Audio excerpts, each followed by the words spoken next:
ഇന്ന് ലോകത്ത് മരണങ്ങൾ ഒത്തിരി നടക്കുന്നുണ്ട്. പക്ഷെ ഈമാനോടെയുള്ള മരണം വളരെ പരിമിതമാണ്.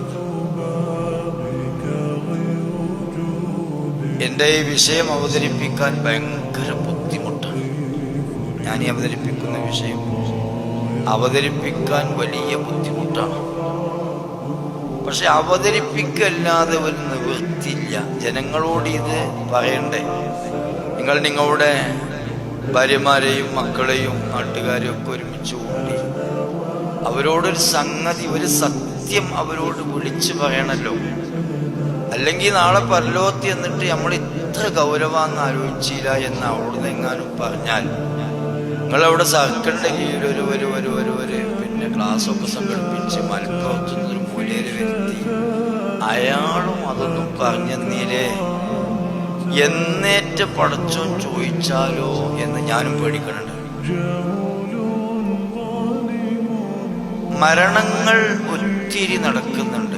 ഈമാനോടെയുള്ള മരണം വളരെ കമ്മിയാണ്. ബഗ്ദാദിലെ ഒരു ഖാദി മുത്തുനബിയെ സ്വപ്നത്തിൽ കണ്ടു. പലവൂരു കണ്ടതിന് ശേഷം കണ്ടപ്പോ ഇപ്പൊ വല്ലാത്ത ഒരു വിഷമത്തോടു കൂടി കണ്ടപ്പോ ചോദിച്ചു, എന്തേ നബിയെ വല്ലാത്ത ഒരു വിഷമം മുഖത്ത്? ഒന്നുമല്ല, എൻ്റെ ഉമ്മത്തിലെ മുസ്ലിം തറവാടുകളിൽ നിന്ന് 1700 പേർ ഇന്നലെ മരണപ്പെട്ടു. 1700 പേരെയും കിടത്തിയത് പള്ളിക്കാട്ടിലാണ്. അതെന്റെ ഭാഷയിലേക്ക് ഞാൻ മാറ്റിയതാണ്. 1700 പേരുടെയും മേൽ മയ്യത്ത് നിസ്കരിച്ചത് മുസ്ലിങ്ങളാണ്, കുളിപ്പിച്ചത് മുസ്ലിങ്ങളാണ്.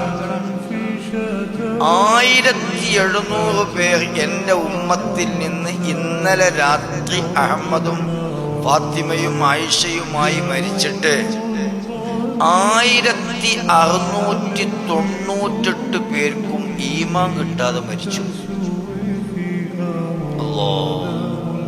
അല്ലാഹുവേ നീ കാക്കണേ. 2 പേർക്കാണ് ഈമാൻ കിട്ടിയത്.